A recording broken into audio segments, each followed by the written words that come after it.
Hey,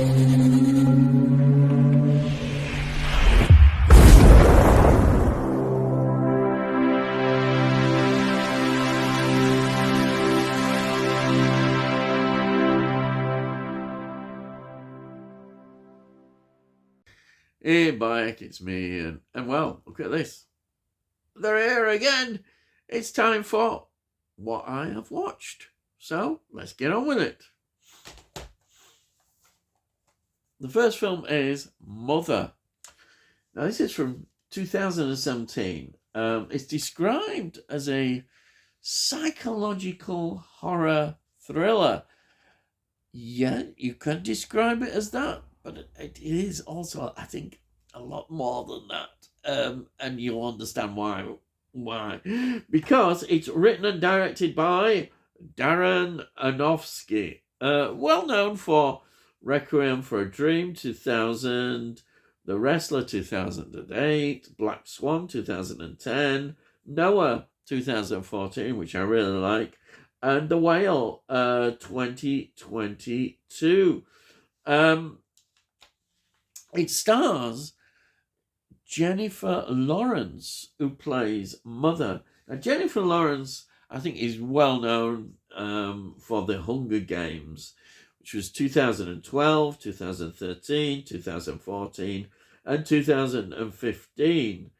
And also, there's another one coming out this year, 2026. So, yeah, that's a big part of her career. She was also in the X-Men movies. She was in X-Men First Class 2011, X-Men Days of the Future Past 2014, X-Men Apocalypse 2016, and Dark Phoenix, which is 2019. I think that was the last one, I think, in that particular sequence of films. Then we have got Javier Bardem, who plays him. He was in Collateral 2004, No Country for Old Men 2007, Skyfall 2012, Pirates of the Caribbean, Dead Men, Tell No Tales from 2017. He was in Dune 2020. He plays Stilgar. He was in Dune Part 2 2024, playing the same role. And he's going to be, of course, in Dune Part 3, which is in this year, 2026. He also in the very popular F1 2025. Then we've got an actor who is, I think, very recognisable. It's Ed Harris, who plays Man. He was in Coma, 1978, Creepshow, 1982, The Abyss, 1989, Apollo 13, 1995, The Rock, 1996, The Truman Show, oh yes, 1998, Man on a Ledge, 2012, Snowpiercer, 2013, Gravity, well, some great films here, 2013, Top Gun Maverick, 2022, and Riff Raff, 2024. That's Ed Harris. Then we've got the wonderful Michelle Pfeiffer. She's in this as well. Where do I start with it? I mean, just so many great films. I can't list them all, but we've got Scarface, of course, 1983, Tequila Sunrise, 1989, Batman Returns in an unforgettable performance, 1992, as Catwoman. Yes, that so loved that performance. What Lies Beneath, which is from 2000, Murder on the Orient Express, 2017, Avengers Endgame 2019. Now, Ant-Man and the Wasp. That's 2019. Ant-Man and the Wasp, and Ant-Man and the Wasp Quantum Mania 2023. Oh dear. I won't say any more about that film. Now, what can I say about this? This film, it has a very surreal quality about it. And it's the story of this writer who is a poet, and he's got writer's block, and he's not in a good state at the moment, and he lives with his wife, who is pregnant, and that's played by Jennifer Lawrence. Now things change in a rather interesting way. There's a knock at the door, and they open it up, and this man, Ed Harris, says, can he stay for the night? He wants to stay there, and he's a big fan as well of the writer, and so he invites him in. He invites him in to stay, and yeah, that's fine, yeah. But Jennifer Lawrence's character's mother, not really that keen, but you know, her husband's done it, so there we are. What can she do? But then things start to take a very different way. More knocks at the door. More people coming, saying they've come to see Ed Harris's character. They say he's a surgeon, orthopedic surgeon, but he's got a terminal illness, and then it just carries on. And then they go to the hospital. They take him to the hospital. Then he comes back, and all this is going on, right? And then outside, there's a crowd building up. What's going on? A crowd. And then, down a bit more, she starts to give birth. So she's rushed to the hospital as well. They take her to the hospital. And then when she comes back, the crowd is still out there. They're all followers, of course, of her husband. And suddenly he finds that his writing block has gone. It's gone, and he's back writing again. Oh yeah, he's loving it, and he's out there, and he's all happy. She reads it and agrees. He's back, you know. But things really get awful. He says he wants to show them his baby, and he takes the baby outside, and tragedy happens.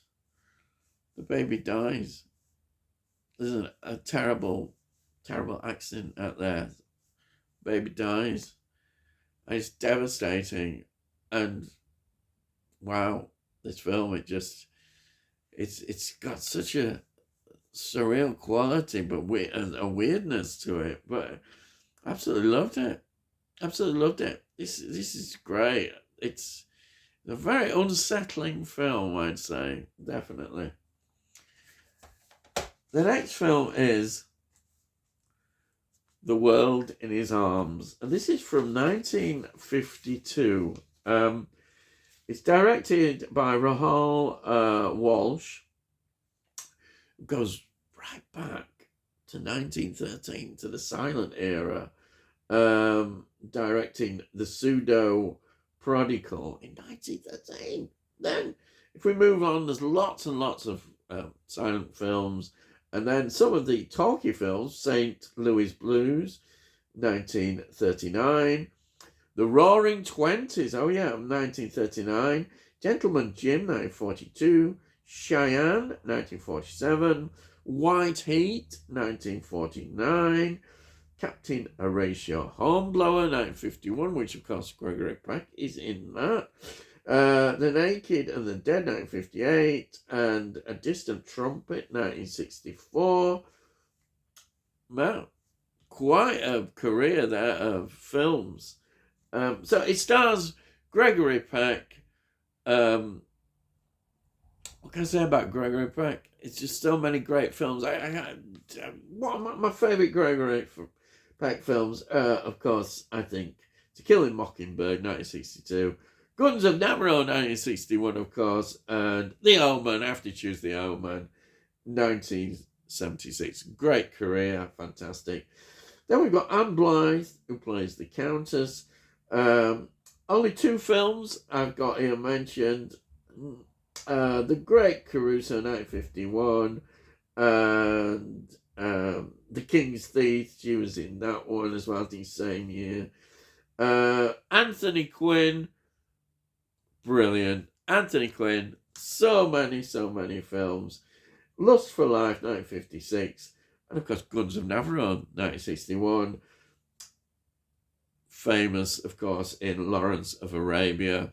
I mean, how do you follow that film? 1962.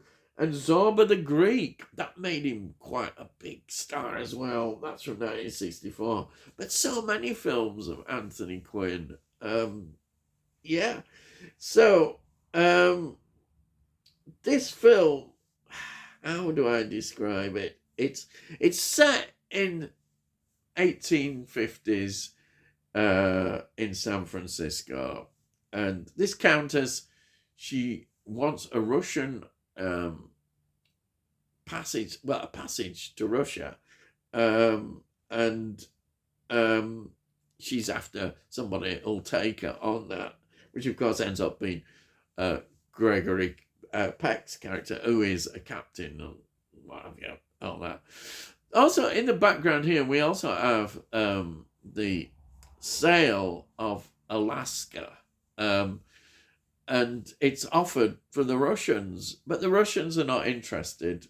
They decided they don't want to buy it because it ends up part of America in the end, but that's all in the background.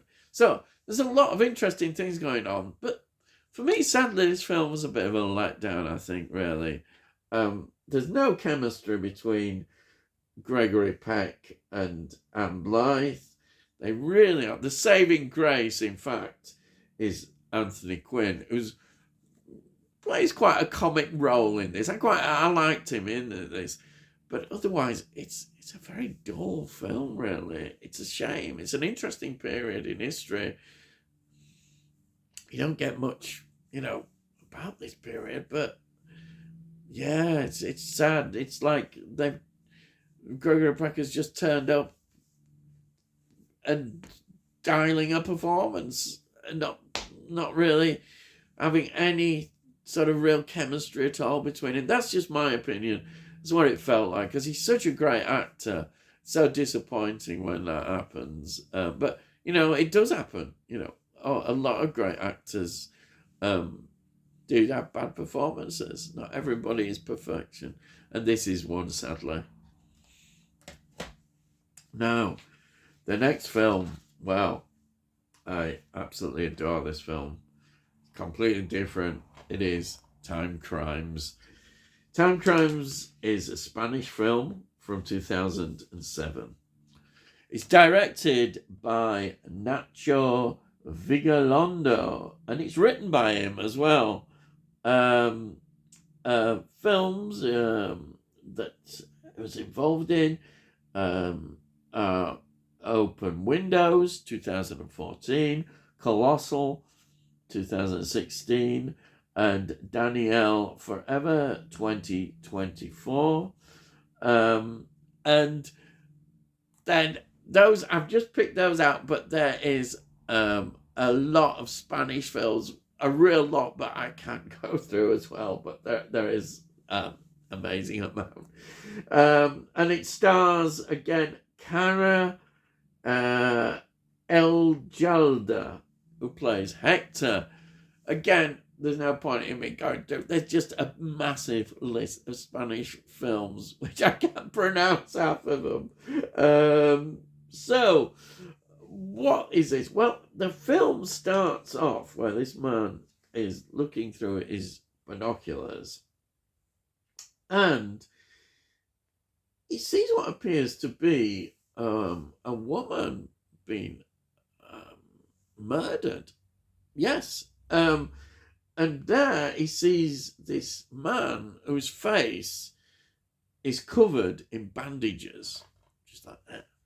And this, of course, it just sets the whole thing going. And he goes over to find out what's going on. Now, that is just the start, because once we get into the film, we discover that there is a time machine, and there's 3 versions of this character called Hector going around that we witness. Oh, wow. What can I say? This film is so clever. It's so brilliant. It just leaves you going, wow, the concept, everything about it. And if it's time machines, I'm on board. Anything to do with time travel. And this works so well. So it's a Spanish film, and it's one of the best Spanish films I've ever seen. Really. It is brilliant. Highly recommended. The next film is The Stranglers of Bombay. This is from 1960. It's in black and white, and it's a Hammer production. A Hammer production that is not one of their gothic horror films. It's a Hammer film which is historical. Yeah, I think I would say that it's a historical film. Now, it stars Guy Rolfe, who plays Captain Harry Lewis. Guy Rolfe is one of those actors that Hammer brought over from America in an agreement that they'd done with, I think, Columbia in terms of distribution. And they decided to put him in this role. Guy Rolfe was in Ivanhoe, 1952, The Veils of Baghdad, 1953, Girls at Sea, 1958, and Yesterday's Enemy, which is Hammer, 1959, brilliant film, King of Kings, 1961, Alphabet Murders, 1965, The Brilliant Nicholas and Alexander, 1961, and now The Screaming Start, which is great, 1973, The Bride, 1985, Dolls, 1987, and he was in 4 Puppet Master films. Films, I've never seen the Puppet Master series, but they are popular. So he's in 1991, 1993, 1994, and 1999 Puppet Master films. Wow, what a career. That is a massive career. Then we've got Alan Cuthbertson, who plays Captain Conant Smith, a face you will recognise as an actor. He was in The Man Who Never Was, 1956, Anastasia, 1956, Ice Cold Alex, 1958, Room at the Top, 1959, great film, Room at the Top, Tunes of Glory, 1960, The Guns of Navarone, 1961, Operation Crossbow, 1965, The Adventurers, 1970. Wow, there's some stuff here, isn't there? Performance, Performance, 1970, Assault, 1971, The Seawolves, 1980, and there's just a few of the films. But I've got to bring this up. I don't often do it, but I will do. He is in my favorite. Well, it's one. All Fawlty Towers episodes are brilliant. I think there's not a weak one, and he is in Gourmet Night, which is hilarious, isn't it? 1975, one of Fawlty Towers' great stories. They're all great in Fawlty Towers. I thought I'd just mention that because he's in that. Then we've got George Pastel, as a figure you recognise straight away, plays a certain kind of character. He was in Mummy 1959, Conga 51, The Frightened City in 1961, Maniac 1963. He was in From Russia with Love, 1963. Wow. And of course, here is The Curse of the Mummy's Tomb, 1964. also as a great Doctor Who fan. He was in one of Doctor Who's greatest stories, playing a similar kind of body character, which was, of course, The Tomb of the Cybermen, 1967, and that is one of those outstanding Patrick Troughton stories. Fantastic. So, this is set in the 1830s and deals with the East India Company. They ran this part of India. This is what happened. Their involvement in sort of India is through these companies.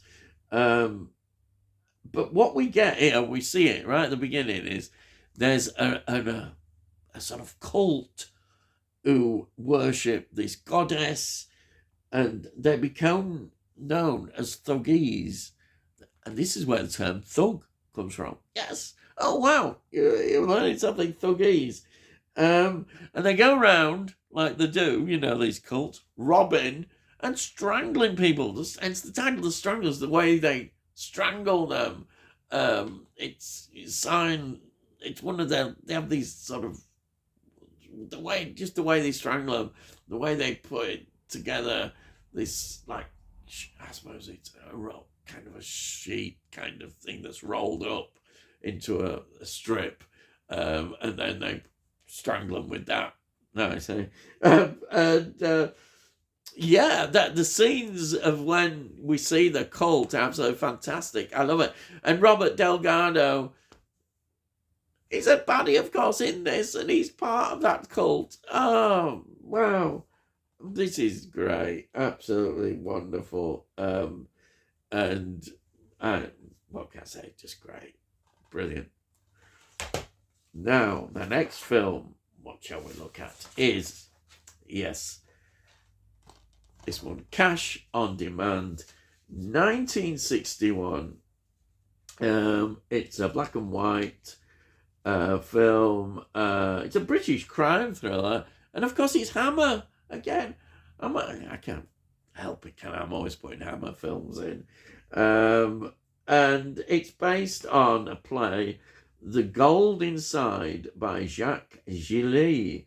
Its screenplay is by David T. Shanter and Louis Griefer, and it's directed by Quentin Lawrence, who directed The Trollberg, Terror 1958, The Man Who Finally Died, 1963, and a lot of TV series. Also The Secret of Blood Island, directed that, which is another good one.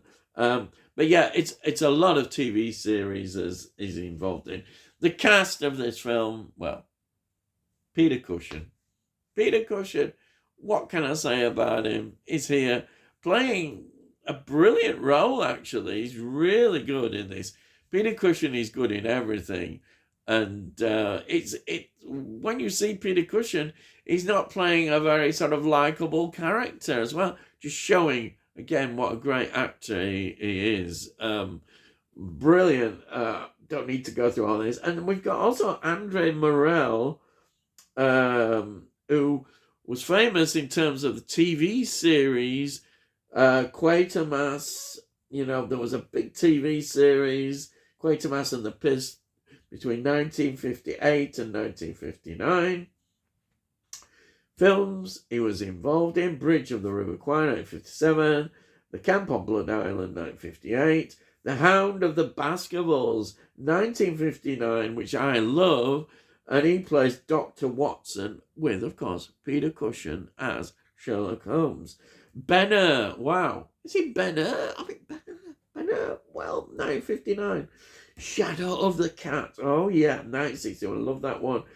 She, what a film, oh, She. And then, one of the films that I've talked about and just think is amazing, The Plague of the Zombies, 1966. Hammer doing a zombie film, way ahead of its time. in my opinion.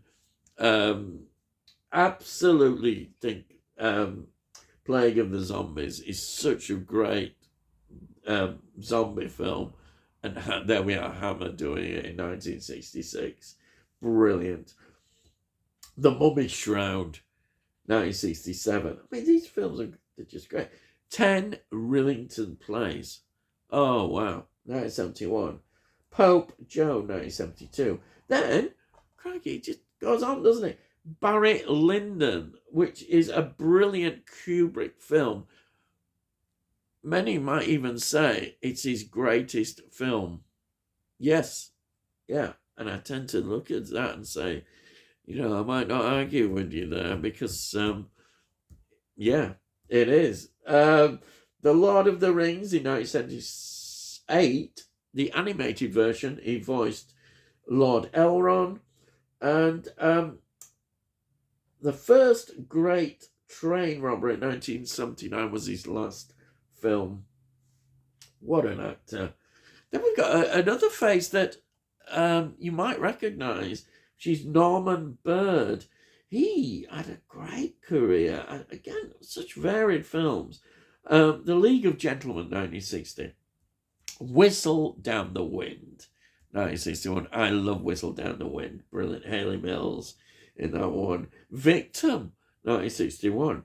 Night of the Eagle, 1962. The Punch and Judy Man, 1962.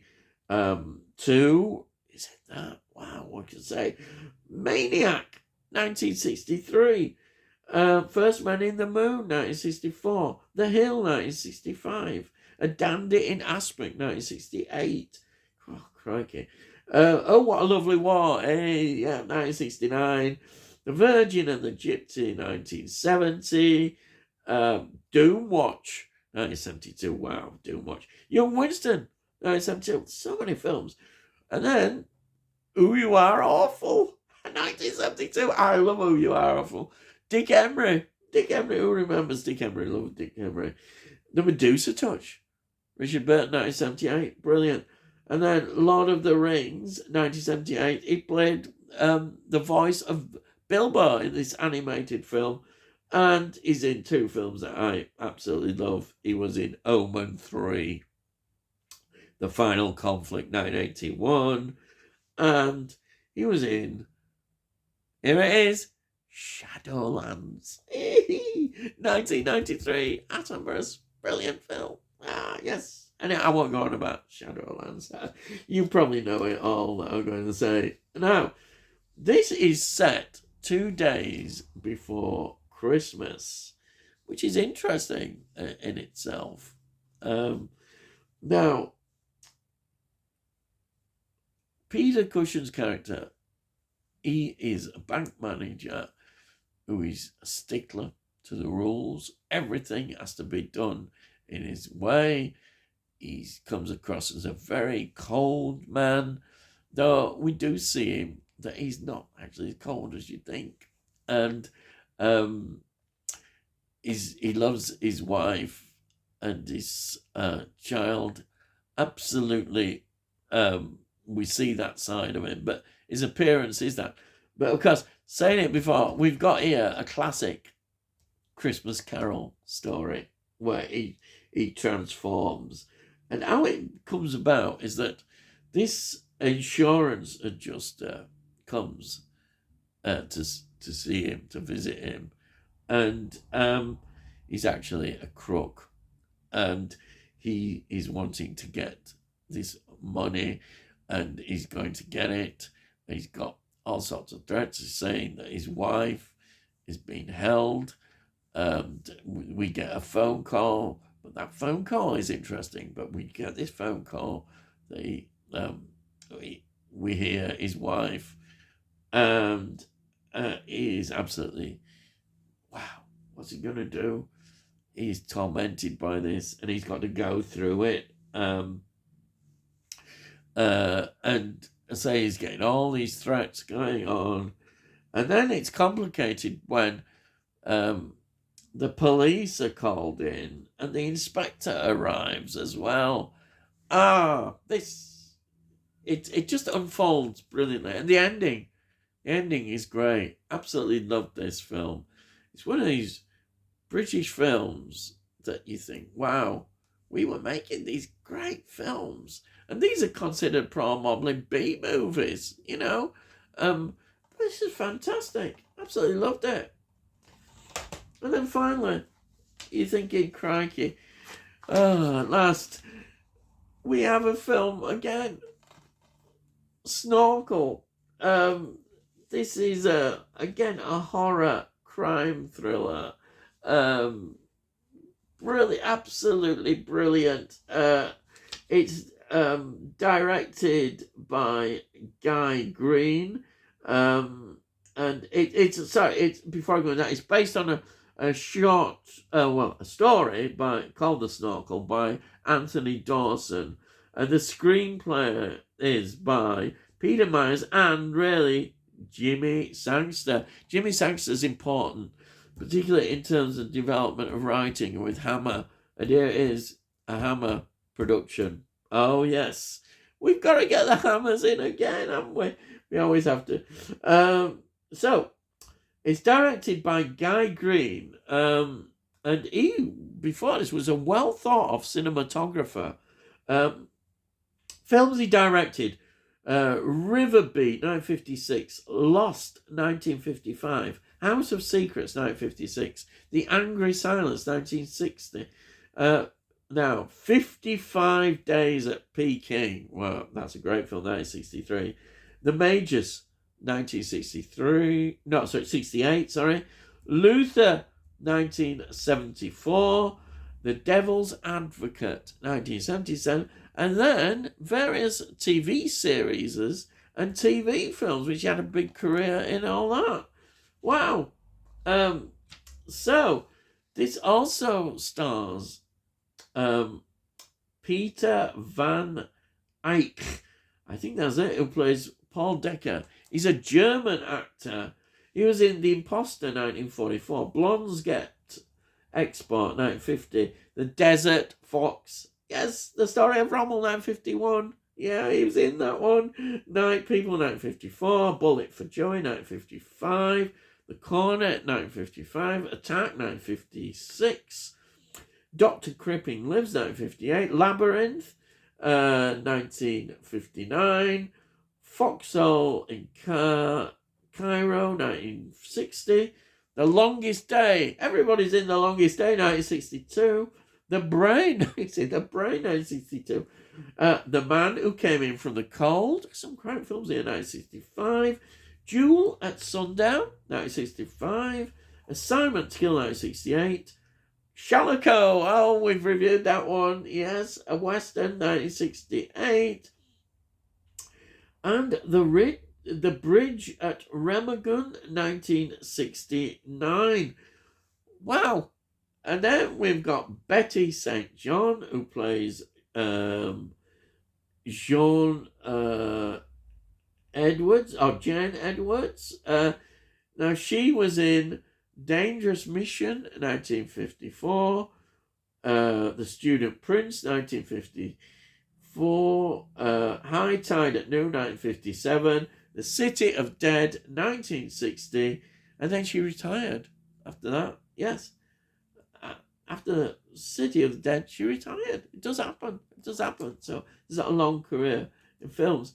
Then we've got Mandy Miller, who plays Candy Brown. And a good job she does as well. As a child actress, this is really good. She was in The Man in the White Suit, 1951. Mandy, 1952. Child in the House, 1956. The Snorkel, in fact, was her last film. As well. This, I suppose it just happens that she just went on into TV. TV was always a big draw to a lot of people, especially in the early 1960s. So she went into that, doing lots of TV series. Then I've got to mention this other actor who's a face that you do recognise. It was William Franklin, who plays Wilson. Now, he was famous for the Schweppes adverts. Now, some of you may not know what I'm on about, but the Schweppes adverts were so well known, particularly in the sort of 60s and 70s on TV. They were just adverts, that you just remember. He was in Quatermass 2, 1957. He was in The Flesh is Weak, 1957. He was in Pit of Darkness, 1961. He was in Cul-de-sac, which is a great film, 1966. He was in The Satanic Rites of Dracula, 1973, which is another absolutely brilliant Hammer film. And he was in his last film, Robert Ryland's Last Journey, 1996. Now, what is this about? Really, it's about the killer, because that's what it is, straight away established, Paul Decker, who we know has done this before. He's a meticulous killer, and he kills his wife by drugging her and gassing her in this room of their Italian villa, and he conceals himself under the floorboards and uses